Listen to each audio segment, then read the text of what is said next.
গ্রামের স্কুল পরিদর্শন করতে গেছে এক পরিদর্শক। তিনি প্রথমেই ঢুকলেন ক্লাস 8 এর রুমে। স্কুলের পড়াশোনার মান কেমন তা যাচাই করার জন্য সামনের বেঞ্চের এক ছাত্রীকে কিছু প্রশ্ন করলেন। পরিদর্শক বললেন, বাংলাদেশের রাজধানীর নাম কি? তখন ছাত্রীটি বলল, সিলেট। তখন পরিদর্শক বললেন, রাজধানীর নাম জানো না?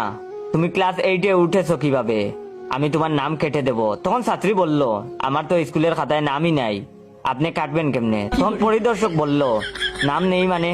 তখন ছাত্রীটি বলল, আমি স্কুলের মাঠে গরু নিয়ে আইছিলাম, স্যারে কইল তোরে 10 টাকা দিমু, তুই ক্লাসে আইসা বইসা থাক। তখন পরিদর্শক শিক্ষককে বললেন, সি মাস্টার সাহেব, আপনার লজ্জা করে না? শিক্ষা নিয়ে ব্যবসা করেছেন, আমি আপনাকে বরখাস্ত করব। তখন তাচ্ছিল্যের সুরে ক্লাস শিক্ষক বললেন, আপনি আমারে বরখাস্ত করতে পারবেন না, আমি মাস্টার না, সামনে যে মুদি দোকানটা দেখতাছেন ওইটা আমার। মাস্টার সাহেব আমারে কইল শহর থেকে এক বেটা আইব, আমি হাটে গেলাম, তুই ক্লাস ঘরে যাইয়া বইসা থাকবি।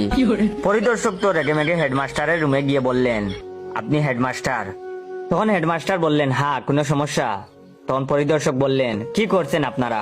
এইসব নকল ছাত্র শিক্ষক দিয়ে স্কুল চালান? তখন হেডমাস্টার বললেন, আমি না, আমার মামা এই স্কুলের হেড স্যার, উনি জমি কেনা বেচার দালালি করেন, আজ কাস্টমার নিয়ে অন্য গ্রামে গেছেন, আমারে কইছেন পরিদর্শক আইলে 10,000 টাকার এই বান্ডিলটা দিয়া দিস। তখন পরিদর্শক বলল, এই যাত্রায় আপনারা বেঁচে গেলেন, আসলে আমিও পরিদর্শক না, আমার চাচা পরিদর্শক, উনি ঠিকাদারির কাজও করেন, তাই টেন্ডার জমা দিতে পৌরসভায় গেছেন। আমাকে বললেন, তুই আমার হয়ে স্কুলের পরিদর্শনটা করে আয়। No, no, no, no.